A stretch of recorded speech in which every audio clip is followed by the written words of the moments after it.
Hello, my name is Megan Mize, and my issue or problem that I chose to talk about was if TV violence has an effect on children's behavior at a young age. In a world where kids have so many outlets to internet and media use, it's very easy for them to be exposed to violent and obscene content. And I think that this is an important issue that needs to be talked about because I feel like it's not talked about enough, and not a lot of people really understand why some parents don't let their kids watch TV. Me personally, when I was a kid, my parents filtered what I watched. So when a violent or obscene TV show or movie would come on, they would change a channel. And at the time, I didn't really understand why they did that. But now, I am very sensitive to a lot of violent and obscene content, and I think it's because my parents changed a channel, so I wasn't really exposed to it as a kid. I also took a theories of media and communication class my freshman year of college, and we learned about this specific topic, and I found it very interesting because I had never really heard about it or thought about it.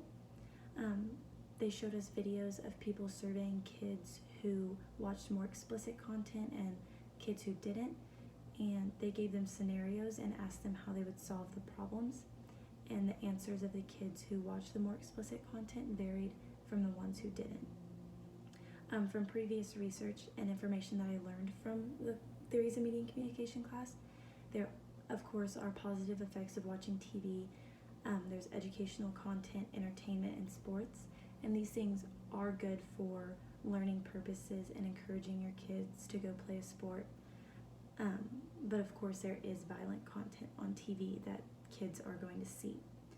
Some effects that the violent content might have on children are, according to APA.org in an article titled Television and Video Violence, children may become less sensitive to the pain and sufferings of others, so they can become immune to unfortunate events.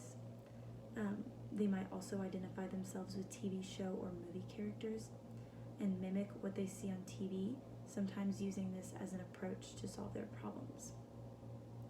According to APA.org in the same article, they may be more fearful of the world around them and may be more likely to behave in an aggressive or harmful way towards others because they're mimicking what they saw on TV.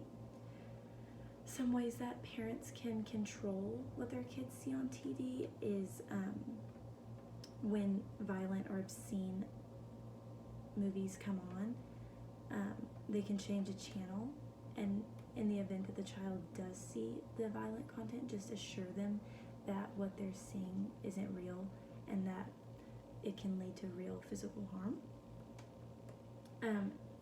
According to a study by the American Academy of Pediatrics, children's shows had the most violence of all television programming.